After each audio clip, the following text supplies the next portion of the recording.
ሰላም ጤና ይስጥልን እንደምን አምሽታችኋል ውድ ተመልካቾቻችን ከአባይ ቴሌቪዥን የሚተላለፍላችሁ የዕለተ ሐሙስ መስከረም 15 2018 አውደ ዜና ተጀምሯል። በምሽቱ የዜና ወጃችን በርካታ ዘገባዎችን ወደ እናንተ እናደርሳለን። የቢዝነስና የምጣኔ ሀብት ዘገባችንም ሰዓቱን ጠብቆ ይቀርባል። ዜናውን እየመራው ዳሩ ሰላም ተሾመ ከናንተ ጋር ቆይታ አደርጋለሁ። አብራችሁን ቆዩ።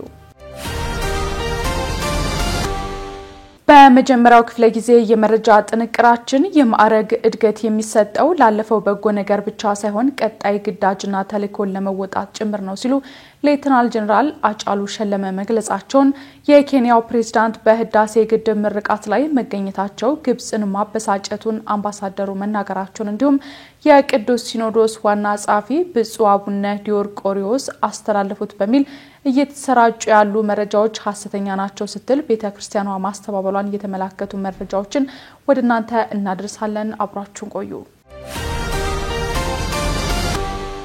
የማዕረግ እድገት የሚሰጠው ላለፈው በጎ ነገር ብቻ ሳይሆን ቀጣይ ግዳጅና ተልእኮን ለመወጣት ጭምር ነው ሲሉ ሌተናል ጀነራል አጫሉ ሸለመ ገለጹ። የኢትዮጵያን ብሔራዊ ጥቅምና ሉዓላዊነት በማስጠበቅ የትኛውንም ግዳጅ በአስተማማኝ ብቃት መወጣት የሚችል ጠንካራ ሰራዊት ተገንብቷል ሲሉ የመከላከያ ሰራዊት ጀነራል መኮንኖች ተናግረዋል።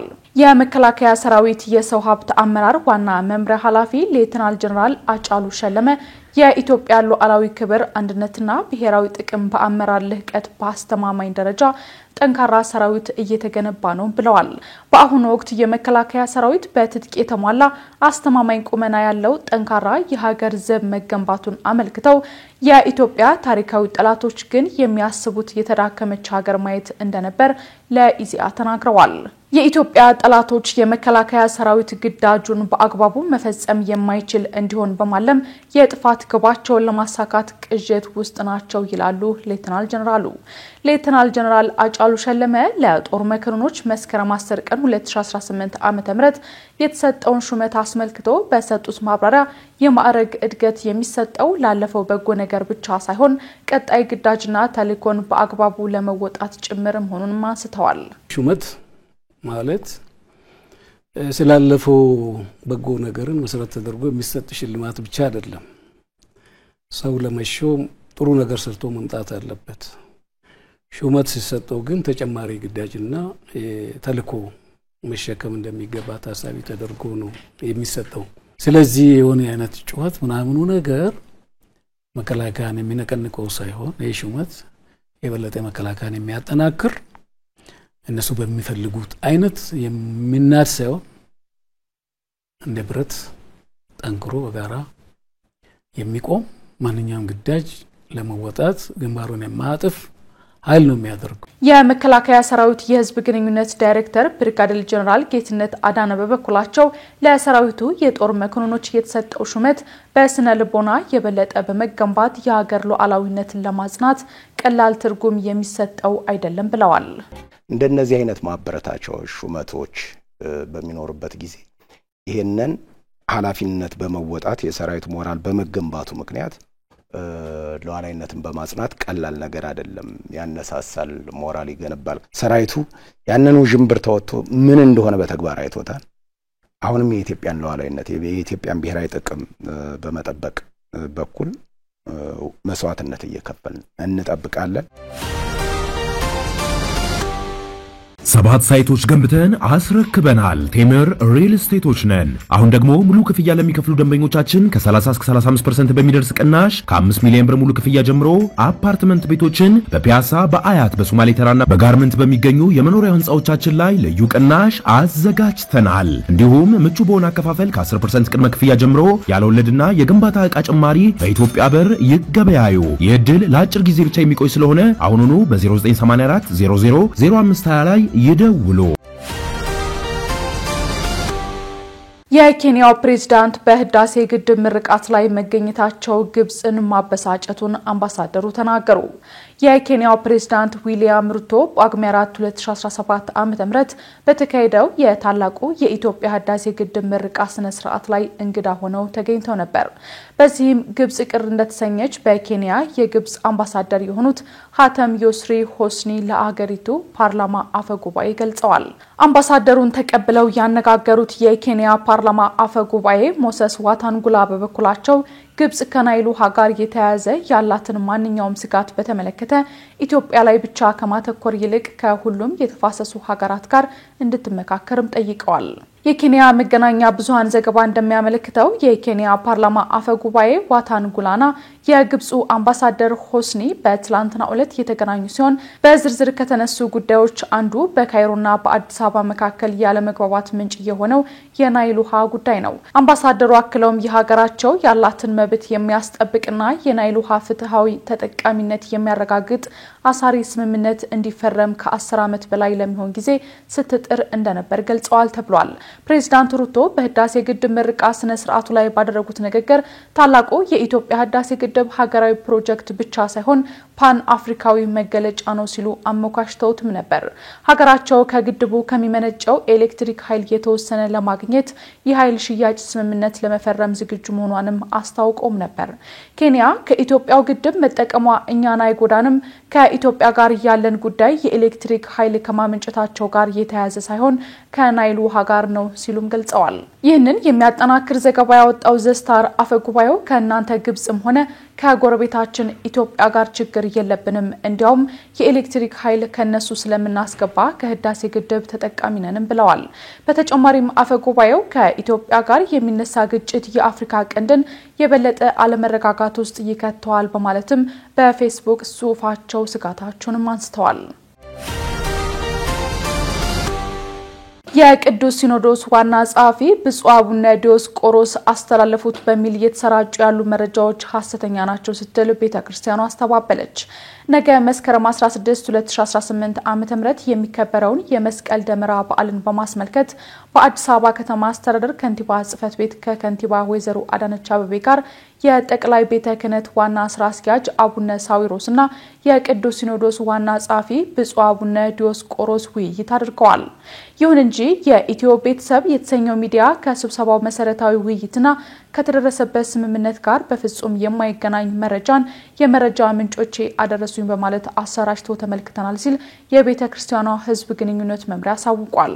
ሚዲያው በዘገባው ላይ አንድ ስዕል ተቀደደ ተብሎ አጀንዳ በመፍጠር ከተማ ለመበጥበጥ የተዘጋጀ አጀንዳ እንጂ ስዕል መቀደዱ አሳሳቢ ሆኖ አይደለም፣ በዚህ ዙሪያ የሚንቀሳቀሱ ሰዎች ላይ መንግስት ሳይውል ሳያድር እርምጃ ሊወስድ ይገባል ማለቱንም ሕዝብ ግንኙነት መምሪያው አንስቷል። ሆኖም ሚዲያው ያልተባለና ያልተነገረ የሐሰት ፈጠራ ወሬን አሰራጭቷል ያለው ሕዝብ ግንኙነት መምሪያው ይህም ኃላፊነት የጎደለው ተግባር ነው ብለዋል። ነገር ግን አቡነ ዲዮስቆሮስ ከስዕል አድኖ መቀደድ ጋር በተያያዘ ከሰሞኑ የተከሰተው ድርጊት አግባብ ስላልሆነ በመንግስት በኩል ተገቢው የቤተ ክርስቲያኗን ክብርና መብት የሚጠበቅበትና ስዕል አድኖን በመቅደድ ኦርቶዶክሳውያንን በማስቆጣት ሁከትና ብጥብጥ ለመፍጠር በሚንቀሳቀሱ አካላት ላይ መንግስት አስፈላጊውን የእርምት እርምጃ እንዲወስድ መግለጻቸውንም አንስቷል። ይህንን የዋና ጸሐፊውን ሐሳብም ከንቲባ አዳነች አቤቤ ሙሉ በሙሉ በመቀበል በድርጊቱ ማዘናቸውን ገልጸው በጉዳዩ ዙሪያ ተገቢው ክትትል ተደርጎ እርምት እንደሚወሰድ ማረጋገጣቸውን ቤተክርስቲያኗ በሕዝብ ግንኙነቷ በኩልም ገልጻለች። የተወደዳችሁ ተመልካቾቻችን እየተከታተላችሁት ያላችሁት ከአባይ ቴሌቪዥን የአውደ ዜና የመረጃ ሰዓታችን አሁንም ቀጥሏል። የትግራይ ኮሚኒኬሽን ቢሮ ሌተናል ጀነራል ታደሰ ወረደ የፌደራል መንግስትን በሚመለከት ተናግረውታል በሚል የተሰራጨውን ዘገባ ማስተባበሉን ኢትዮጵያና ኬንያ የጋራ የመረጃ ልውውጥና ወታደራዊ ልምምዶችን ያካተተ ወታደራዊ ስምምነት መፈራረማቸውን ጨምሮ ሌሎች ጉዳዮችን ዘነበ ህሉፍ ይዟል። ተከታትለን እንመለስ። አሁን በድጋሚ አብራችሁን ቆዩ። በመዲናዋ ለመስቀል ደመራ በዓል ለተሽከርካሪ ዝግ የሚሆኑ መንገዶች ይፋ ሆኑ። የአዲስ አበባ ፖሊስ በነገው ዕለት በመስቀል አደባባይ በሚከበረው የመስቀል ደመራ በዓል ምክንያት የትራፊክ መጨናነቅ እንዳይፈጠር ለተሽከርካሪ ዝግ የሚሆኑ መንገዶችን ይፋ አድርጓል። በዚህ መሰረት ከቅዱስ ኡራኤል ወደ መስቀል አደባባይ የሚወስደው መንገድ ከቦሌ አቅጣጫ ወደ መስቀል አደባባይ ለሚመጡ ተሽከርካሪዎች ኦሎምፒያ አደባባይ ላይና ታች እንዲሁም ግራና ቀኝ ከመስቀል ፍላወር ወደ ኦሎምፒያ የሚወስደው መንገድ ጋዜቦ አደባባይ ከአጎና ሲኒማ ወደ መስቀል አደባባይ ከለጋር መብራት ወደ መስቀል አደባባይ ለጋር መብራት ከቴሌ ማቋረጫ ወደ ስታዲየም ከራስ ሆቴል ወደ ስታዲየም ለሚመጡ የሚወጡ ተሽከርካሪዎች መንገዶች ዝግ እንደሚሆኑ ፖሊስ አስታውቋል። እንዲሁም ከአራምቤ መብራት ወይም ከአምባሳደር ሲኒማ ወደ መስቀል አደባባይ፣ ከብሔራዊ ቤተ መንግስት ወደ መስቀል አደባባይ የሚወስደው መንገድ፣ ከካሳንቺሼል ወደ ባምቢስ የሚወስደው መንገድ፣ ከጁፒተር ሆቴል ወደ ኢሲኤ የሚወስደው መንገድ ባምቢስ ሳልኮት ህንጻ አጠገብ ከነገ መስከረም 16 ቀን 2018 ዓ.ም ከረፋዱ 4 ሰዓት ጀምሮ እስከ መርሃ ግብሩ ፍጻሜ ድረስ ይዘጋል። በተገለጹት መስመሮች ላይ ተሽከርካሪዎችን ለአጭር ሚሆን ለረጅም ጊዜ ማቆም የተከለከለ ሲሆን አሽከርካሪዎች አማራጭ መንገዶችን እንዲጠቀሙ ፖሊስ ጥሪ አቅርቧል። ህብረተሰቡ ለጸጥታ ስጋት የሆኑ አጠራጣሪ ነገሮች ሲያጋጥሙ በ0111 11 01 11 እንዲሁም በ991 ነጻ የስልክ መስመር ጥቆማ እንዲሰጥ ተጠይቋል። ኢትዮጵያና ኬንያ የጋራ የመረጃ ልውውጥና ወታደራዊ ልምምዶችን ያካተተ ወታደራዊ ስምምነት ተፈራረሙ። ወታደራዊ ስምምነቱ ሁለቱ ሀገራት በጎርጎሮሳውያኑ 1963 ኬንያ ነጻነቷን ማግኘቷን ተከትሎ ተፈራርመውት ከነበረው ስምምነት ከ6 አስርት ዓመታት በኋላ የተደረገ ታላቅ ወታደራዊ ስምምነት ነው ተብሏል። የኢፌዴሪ መከላከያ ሚኒስቴር ትናንት መስከረም 14 ቀን 2018 ዓ.ም እንዳስታወቀው የጦር ኃይሎች ጠቅላይ ኢታማዦር ሹም ፊልድ ማርሻል ብርሃኑ ጁላና የኬንያ መከላከያ ሰራዊት ኢታማዦር ሹም ጀነራል ቻርልስ ሙሬ ካሪሪ በመከላከያ ጠቅላይ መምሪያ የሁለትዮሽ ውይይት ካደረጉ በኋላ በጋራ መስራት በሚቻልባቸው መስኮች ወታደራዊ የትብብር ስምምነት ተፈራርመዋል። በዚህ ወቅት የጦር ኃይሎች ጠቅላይ ኢታማዦር ሹም ፊልድ ማርሻል ብርሃኑ ጁላ ኢትዮጵያና ኬንያ የቆየ ታሪካዊ ግንኙነት እንዳላቸው ገልጸው የሁለቱ ሀገራት የመከላከያ ተቋማት በተለያዩ ወታደራዊ መስኮች በትብብር እየሰሩ መምጣታቸውን ተናግረዋል። በቀጣይም በጋራ የሚሰሩ ስራዎች ተጠናክረው እንደሚቀጥሉ የገለጹት ፊልድ ማርሻል ብርሃኑ ጁላ ከኬንያ መከላከያ ኢታማዦር ሹም ጋር በወታደራዊ መረጃ ልውውጥ፣ በጋራ ወታደራዊ ልምምድ፣ በወታደራዊ ኢንዱስትሪ ስልጠና፣ ሽብርተኝነትን በመዋጋት በድንበር ደህንነትና በሌሎች ተያያዥነት ባላቸው ወታደራዊ ጉዳዮች ዙሪያ ተፈራርመናል ሲሉ ገልጸዋል። በስምምነቱ መሰረትም ከሀገራቱ በተጨማሪ በቀጠናው ሰላምና ደህንነት ላይ በጎ ተጽዕኖ የሚፈጥሩ በርካታ ስራዎችን አብረን እንሰራለን ሲሉ አመልክተዋል። የኬንያ መከላከያ ጠቅላይ ኢታማዦር ሹም ጀነራል ቻርልስ ሙሬ ካሪሪ በበኩላቸው የኢትዮጵያና የኬንያ ግንኙነት ከታሪክም ባለፈ በባህል በህዝብ ለህዝብና በጂኦግራፊ ላይ የተመሰረተ እንደሆነ አንስተዋል። በሀገራቱ መካከል የተደረገው የትብብር ስምምነት በቅርብ ዓመታት በሁለቱ ሀገራት መካከል በተደጋጋሚ የተደረጉ ወታደራዊ ግንኙነቶችና ውይይቶችን ተከትሎ የመጣ ነው። የትግራይ ኮሚኒኬሽን ቢሮ ሌተናል ጀነራል ታደሰ ወረደ ፌዴራል መንግስቱን በሚመለከት ተናግሮታል በሚል የተሰራጨውን ዘገባ አስተባበለ። የትግራይ ክልል ጊዜያዊ አስተዳደር ፕሬዝዳንት ሌተናል ጀነራል ታደሰ ወረደ የፌዴራል መንግስቱ ሊዮጋን እየተዘጋጀ ነው ብለዋል በሚል በአዲስ አድማስ ጋዜጣ የተሰራጨውን ዘገባ የክልሉ ኮሚኒኬሽን ቢሮ ሐሰተኛ ዘገባ ነው ሲል አስተባብሏል። የትግራይ ኮሚኒኬሽን ቢሮ ዛሬ ማለዳ ባወጣው የማስተባበያ ጽሑፍ መስከረም 13 2018 ሌተናል ጀነራል ታደሰ ወረደ በኢትዮጵያ ከተመድ የስደተኞች ከፍተኛ ኮሚሽን ጽህፈት ቤት ኃላፊ አቢባቱ ዋኔ ጋር በተገናኙበት ወቅት አዲስ አድማስ ያሰራጨውን አይነት ንግግር እንዳልተናገሩ በመግለጽ ዘገባውን ሐሰት ሲል ወንጅሏል። በመሆኑም አዲስ አድማስን ጨምሮ ተመሳሳይ መረጃ ያሰራጩ መገናኛ ብዙሃን ሐሰተኛ መረጃን ከማሰራጨት እንዲቆጠቡና በዜናቸውም ላይ ማስተካከያ እንዲያደርጉ ቢሮ አሳስቧል። የትግራይ ጊዜያዊ አስተዳደር ፕሬዝዳንት ሌተናል ጀነራል ታደሰ ወረደ ከፕሪቶሪያው ስምምነት በኋላ ያልተፈቱ ጉዳዮች ቢኖሩም አስተዳደራቸው ሰላምን ለማጠናከርና ወደ ጦርነት ላለመመለስ እየሰራ መሆኑን በዚህ ውይይት ወቅት መናገራቸውን የክልሉን ኮሚኒኬሽን ቢሮ ዋቢ አድርጎ አባይ ቴሌቪዥን በትናንትናው ዕለት መዘገቡ ይታወሳል። በደቡብ እስራኤል ከየመን በኩል በተፈጸመ የድሮን ጥቃት በሰዎች ላይ ጉዳት ደረሰ። የእስራኤል ጦር ከየመን የተነሳ ድሮን ወደ ሀገሪቱ መተኮሱን ከገለጸ በኋላ በደቡብ እስራኤል በደረሰ ጥቃት ቢያንስ 20 ሰዎች መቁሰላቸውን የነፍስ አድን ሰራተኞች ተናግረዋል። የተተኮሰውን ድሮን ለማክሸፍ ተሞክሮ እንደነበር የገለጸው የእስራኤል መከላከያ ሰራዊት ነገር ግን በቀይ ባህር ዳርቻ ላይ በምትገኘው የመዝናኛ ከተማ ኢላት ጥቃት ማድረሱን አስታውቋል። ማገን ዴቪድ አዶም የተባለው የአስቸኳይ ሕክምና አገልግሎት ተቋም መረጃ እንደሚያመለክተው ከባድ የአካል ጉዳት የደረሰባቸውን ሁለት ወንዶች ጨምሮ 20 ሰዎች ወደ ሆስፒታል ተወስደዋል። በኢራን የሚደገፈው ሁቲ ለደረሰው ጥቃት ኃላፊነት እንደሚወስድ አስታውቋል። የታጣቂ ቡድኑ ቃል አቀባይ የህያ ሳሪያ ስኬታማ በሆነ ዘመቻ የጠላት እስራኤል ኢላማዎች ላይ 2 ድሮኖች መተኮሳቸውን ተናግሯል። የእስራኤል መከላከያ ሰራዊት ባወጣው መግለጫ ወታደሮችና የፖሊስ አባላት ነዋሪዎች አካባቢውን ለቀው እንዲወጡ እያገዙ መሆኑን እንዲሁም የተጎዱ ሰዎችን ለማንሳት ሄሊኮፕተር መላኩን አስታውቋል። የእስራኤል መከላከያ ሚኒስትር እስራኤል ካትስ በኢላት በሰው አልባ አውሮፕላን ጥቃት የተጎዱ ሰዎች ፈጽሞ እንዲድኑ እመኛለሁ ብለዋል። እስራኤልን የጎዳ የትኛውም አካል 7 እጥፍ ይጎዳል ሲሉም ዝተዋል።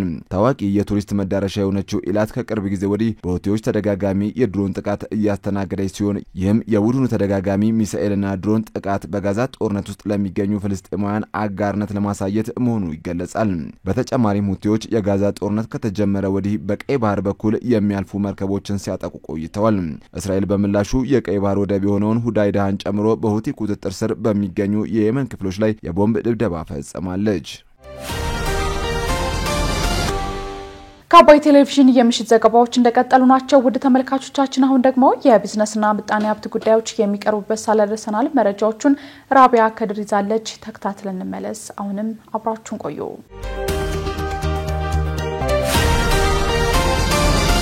ወደ ሀገር ከሚገቡ ተሽከርካሪዎች 95% የሚሆኑትን የኤሌክትሪክ ለማድረግ እየተሰራ መሆኑ ተገለጸ።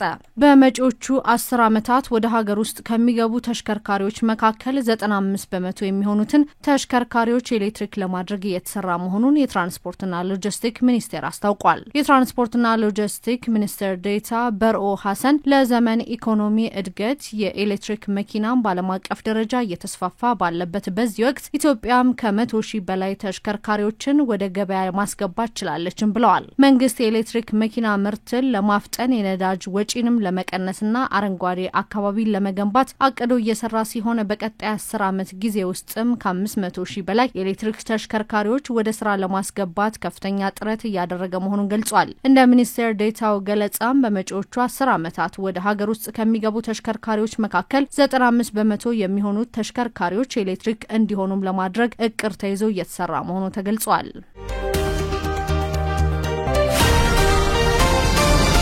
በኢንዱስትሪ ፓርኮች ከሚገኙ የማምረቻ ሼዶች 90% የሚሆኑት በባለ ሀብቶች መያዛቸው ተነገረ። በኢንዱስትሪ ፓርኮች ከሚገኙ የማምረቻ ሼዶች 90% የሚሆኑት በባለ ሀብቶች መያዛቸውን የኢንዱስትሪ ፓርኮች ልማት ኮርፖሬሽን አስታውቋል። በኢንዱስትሪ ፓርኮች ልማት ኮርፖሬሽን የኮርፖሬት ኮሚኒኬሽን መምሪያ ኃላፊ ጳውሎስ በለጠ ኮርፖሬሽኑ በዋነኛነት በኢንዱስትሪ ዘርፍ ላይ መሰማራት ለሚፈልጉ ባለ ሀብቶች የተቀናጀ መሰረተ ልማት ያቀርባልን ብለዋል። በአሁኑ ሰዓትም በኮርፖሬሽኑ ስር ባሉ ኢንዱስትሪ ፓርኮችና ልዩ የኢኮኖሚ ዞኖች የተሟላ መሰረተ ልማት ያላቸው 177 የማምረቻ ሼዶች ያሉ ሲሆን ከነዚህም ውስጥ 90% የሚሆኑ ሼዶች በባለ ሀብቶች መያዛቸውን ገልጸዋል። ይሁን እንጂ ኮርፖሬሽኑ የተሰራ ሼድን ለማይፈልጉና በራሳቸው ሼድ መስራት ለሚፈልጉ ባለ ሀብቶች በኢንዱስትሪ ፓርኮች የለማ መሬትን የሚሰጥ መሆኑንም ገልጿል። ኮርፖሬሽኑ ከዚህ በፊት ለውጭ ባለ ሀብቶች ቅድሚያ ይሰጥ የነበረ ቢሆንም በአሁን ሰዓት በተለያዩ ምክንያቶች ለሀገር ውስጥ ባለ ሀብቶች ቅድሚያ እየተሰጠ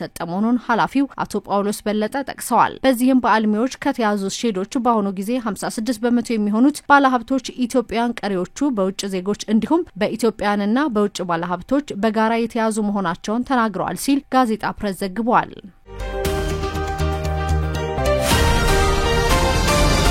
የኢትዮጵያ አነስተኛና መካከለኛ ኢንተርፕራይዞች $4.2 ቢሊዮን የገንዘብ እጥረት እንደገጠማቸው ተገለጸ። በኢትዮጵያ ውስጥ ያሉ አነስተኛና መካከለኛ ኢንተርፕራይዞች እስከ $4.2 ቢሊዮን የሚገመት ከፍተኛ የገንዘብ እጥረት እንደገጠማቸው ተገልጿል። ምንም እንኳን የንግድ ስራቸውን ለማስፋት ከፍተኛ ፍላጎት ቢኖራቸውም ከ800,000 ኢንተርፕራይዞች መካከል 130,000 ያህሉ ብቻ ከባንኮችና ሌሎች የፋይናንስ ተቋማት ብድር ማግኘት ችለዋል ሲል ካፒታል ዘግቧል። ደግሞ በኢትዮጵያ ኢኮኖሚ ውስጥ እስከ $4.2 ቢሊዮን የሚገመት የካፒታል ክፍተት መፍጠሩንም መረጃዎች ያመለክታሉ።